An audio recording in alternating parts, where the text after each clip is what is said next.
Welcome back.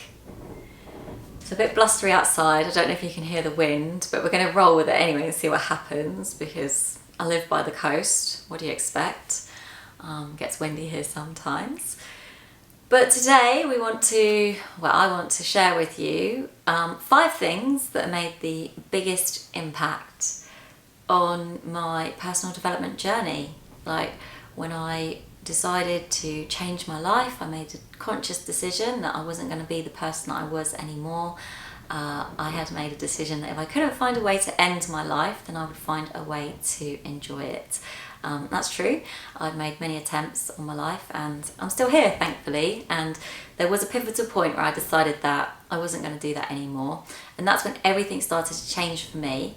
And what I'm going to share today is the 5 things that have made the biggest impact for me on this journey, and how I managed to completely change my mindset around from being a really negative, depressed, anxious, miserable person to someone who, well, you can sense my energy. You can get a feel for who I am as you watch this video.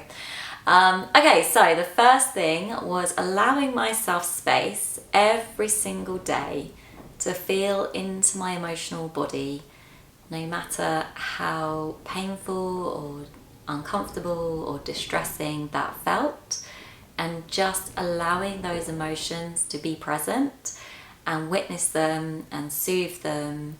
And that has made a huge impact on my physical health, my mental health, my sense of internal security, my sense of well-being.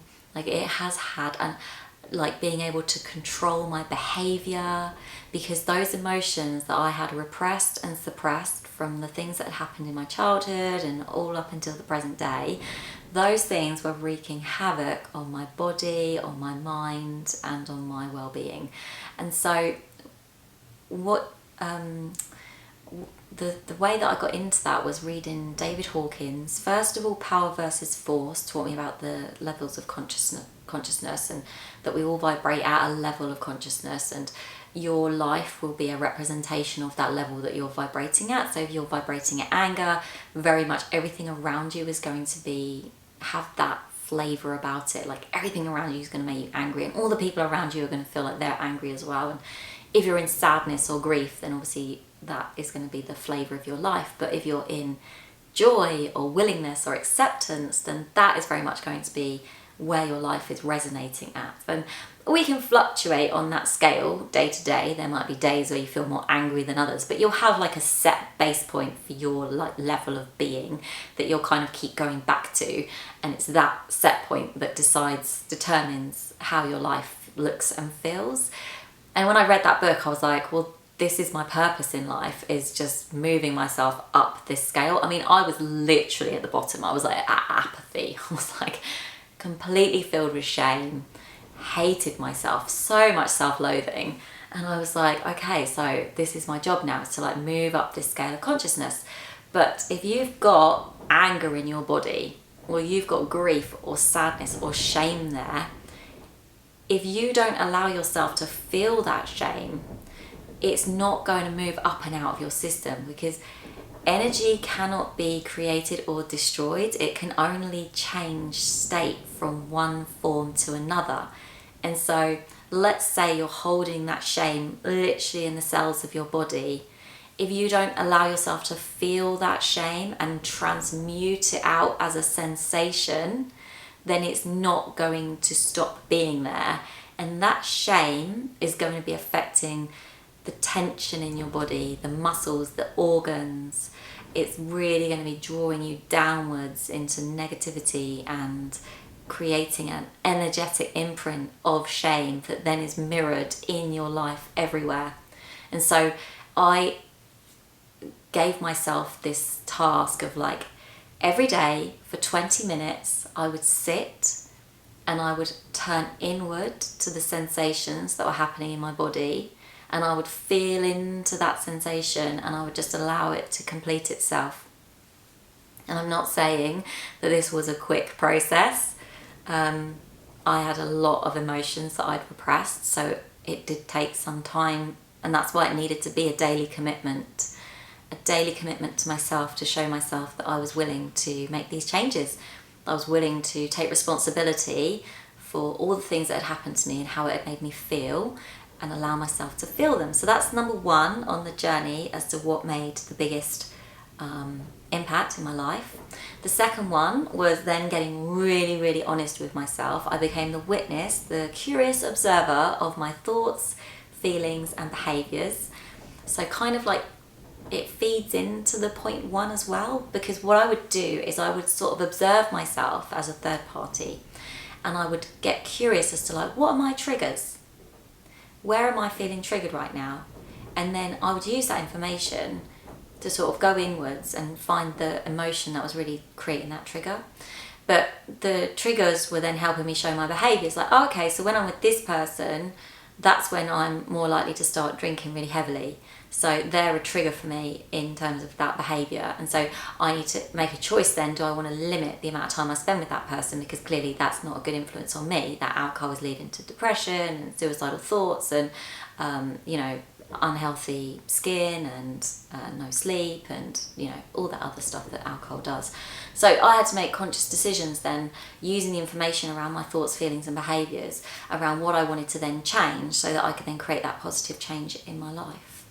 And that had a really big impact on me, because once you start to become the curious observer, I've mentioned this on the awareness video, but that's when you can really start to change how you show up in the world, because you're starting to bring conscious awareness to yourself, and then you can then consciously say, right, this is who I want to be and this is who I don't want to be anymore. And when you go through that process, please trust to have complete forgiveness in yourself for how you were showing up in the world, because how you were showing up in the world is based on survival. It is based on what your ego and what your mind thinks is going to keep you safe.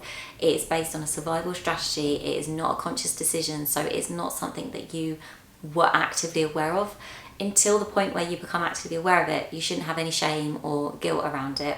And even as you're trying to change that behaviour, don't have shame or guilt about it, because it was a strategy, and these things take time to undo, to rework, to reprocess. Like, new strategies is not an overnight thing. It will take some time of like consistent work to adjust that behaviour into something that's more positive, more life affirming, more soul fulfilling. But if you stick at it, that will absolutely happen. I'm testament to that, my clients are testament to that, but it does take willpower, and that's one of the steps on the layer of consciousness is willingness. Okay, you have to be willing to go on this journey of like changing yourself and looking at yourself and reviewing your behaviour, and then putting the plans in place as to what you're going to do differently next time. And anything that happens, say you set that goal and you're going to change your behaviour and then it doesn't quite work out, that's just information. So just sit and reflect on what went right, what went wrong, what you do differently next time, and that's how you start to really build this momentum into changing how you're showing up and who you are in the world. Okay, then it was about following my intuition. Okay, so intuition to me is that felt sense of yes. It is like, does this resonate with me in my core? How do I feel about this deep, deep, deep inside? And the reason why this is number 3 on the list is because until you start to understand your thoughts, feelings and behaviours and start to sit in and process your emotions, it's very hard to tap into your authentic intuition, because what's going to be driving you mostly at that stage is fear, because everything that you're doing is built around a fear response up until the point where you start to feel into the emotions. That fear is the fear of feeling those emotions, the fear of showing up differently in the world, the fear of going outside of societal norms or what you've been conditioned to believe is right for you. And so that's why intuition is 3rd on the list, because it's really hard to connect to your intuition if you're running on all these ego stories and narratives around what you need to do to stay safe. But once you start to really feel into your body somatically, you'll get really good at understanding like what is a yes, what is a no, what is fear, what is love, what is meant for you, what's not meant for you, and then you can really start to tap into that to help you make decisions in your life. The next step on the journey was then surrendering and letting go of how it all should look.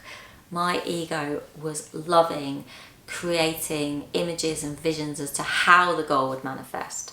So there's no issue with like having a goal and thinking about what it might look like, but it's how that goal then is created. I'll give you a really funny story about a laptop, okay? So I really wanted to get this laptop, and it was like super duper high spec, and yeah, I knew it was going to be good for like what I wanted to do in terms of content creation and my coaching, and it was going to be really lightweight so I could travel with it and all that good stuff, but it cost a fair bob. So I was like, okay, universe, I don't care how you give me this laptop, but I want to manifest this laptop. Was basically what happened. I went into a meditation, saw myself in possession of this laptop, thanked the universe, was internally grateful for having the laptop. And I was like then thinking, right, how am I going to make this happen? Like, how is this laptop going to come to me? And I was really trying to like picture like the route of this laptop reaching me. Anyway, so in the end I was like, well, I really need this laptop. Like, I need it to do my work. It's like, it's becoming a need now, not just like a desire. So I just bought the laptop, okay? I bought the laptop, it cost me a load of money, and I was like, fine, maybe this one's not meant to be. The laptop was meant to come on next day delivery. Too right, because I spent so much money on it, and it didn't turn up. So I phoned up the supplier and I was like, look, I ordered this laptop, it hasn't come, what are you going to do about it? And they're like, oh, clearly it's got lost in the post, we'll send you a replacement one immediately on express delivery, it will be with you tomorrow. So the laptop came the next day, I was very happy with it, started using it, blah blah blah blah. About 3 months later there was a knock on the door. So I was like, what's that? I'm not expecting anything. And I went over and I answered the door, and this delivery man was like, blah, blah, blah, Nicole, yeah, okay, here you are. Just shoves this parcel or this package into my hands. And I was like, thank you. I shut the door, looked at the package, and it was the other laptop. And I properly started laughing. So I was like, universe, you're hilarious. You made me sit on this for 3 months. But you gave me the laptop, so I do thank you. And that just shows, like, when you let go and you surrender to the process, like, magical things can happen, but it's not going to be on your time or your agenda. Like, it will happen when it happens. Like, so many things needed to fall into place to give me that laptop for free. I got it. So I was like, it works. And I was eternally grateful, and I still am grateful because it's a great laptop. So yeah. So that's the story of how I got a free laptop, but also how you do need to surrender and let go to the process, and then these things do fall into your lap. And the other thing that you need to let go of is what no longer serves you. This kind of jumps back to the thing that I was saying, like the second point around, you know, feelings, thoughts, behaviours, and sort of being the conscious observer of your life, and sort of just feeling into like what feels good and what doesn't feel good anymore. So, you know, I used to do a lot of clubbing. I was out like every weekend in nightclubs, falling out of nightclubs. My whole friendship group was revolving around nightclubs and dancing and house music. And I love house music. That's not changed. Still a massive avid house music fan.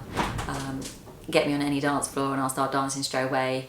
Nothing holds me back in that respect. But it was a case of like my whole life was revolving around this, like dancing, drinking, substance abuse, all of that stuff. It was all revolving around that, and I had to really take an honest look at myself and be like, oh, I want to make these changes. I've made this commitment that I'm going to work out how to stop being so self-destructive and start to be constructive in my life. And I realised that that was such a big destructive element of my life, was the constant drinking, substance use, out late at night. We'd finish the nightclub at 6 in the morning and then go on to an after party, and that wouldn't finish until midday. So another like 6 hours of just chatting nonsense in someone's kitchen and listening to more music and getting up to all sorts of mischief. I mean, I don't regret the time because it was a lot of fun, but it was like destroying my life, you know, at the same time. So I had to really look at that very, very closely and be like, is this serving me? And what came up was huge levels of fear, was huge levels of anxiety around like, are these people even going to be my friends anymore when I make these moves? Like, how am I going to make friends in other situations? Like, my whole life revolved around it. But I had to look at it and surrender it and let go of it in order to create something different. And now my friendship group revolves around meditation circles, cacao ceremonies, mum and baby groups and things like that. So it's like, yeah, it's done a complete 180, but it just feels so nourishing and so loving now. And like the people that I'm connected with feel like they're connected to themselves.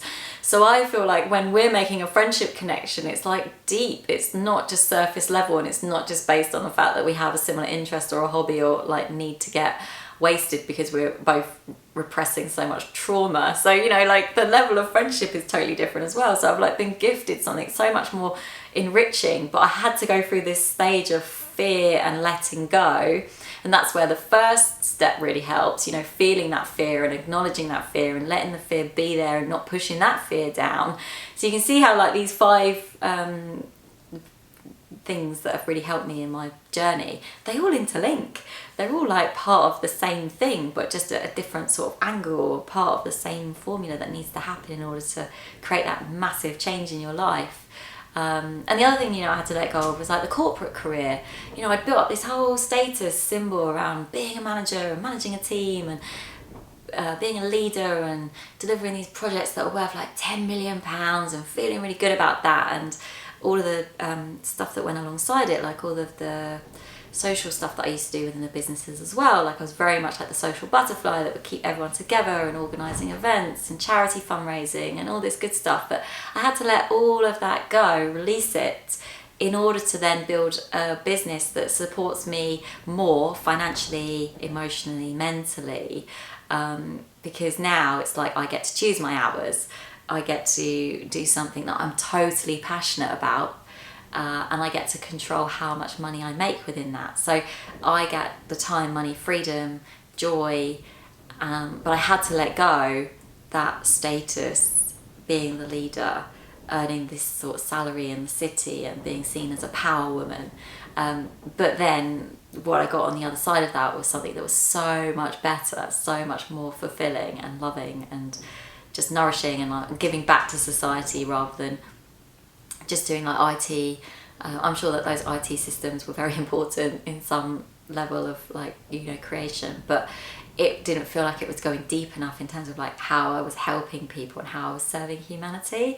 So now I get that as like my thing that I'm doing, doing these videos for you guys, helping explain what's worked for me so that you can make decisions as to what might work for you.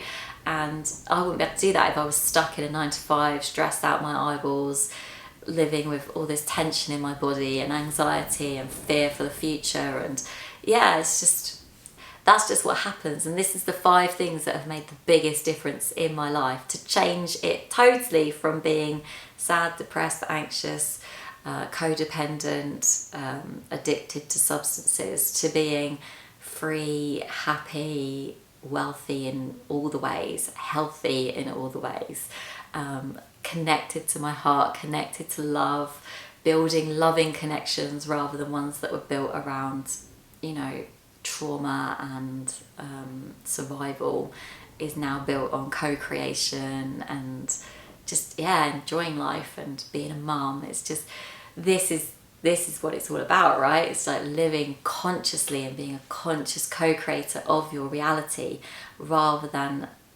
being stuck in old stories, stuck repeating old patterns that are all based on survival and fear and trauma. So that's what I've got to share with you today. Love to know your thoughts, like what's made the biggest difference for you? Like what would you do differently? Tell us in the comments. Maybe the thing that you've done will help someone else think about what they could do. So share the love. And I love you, and I'm so grateful to have you here, and I look forward to seeing you on the next video soon.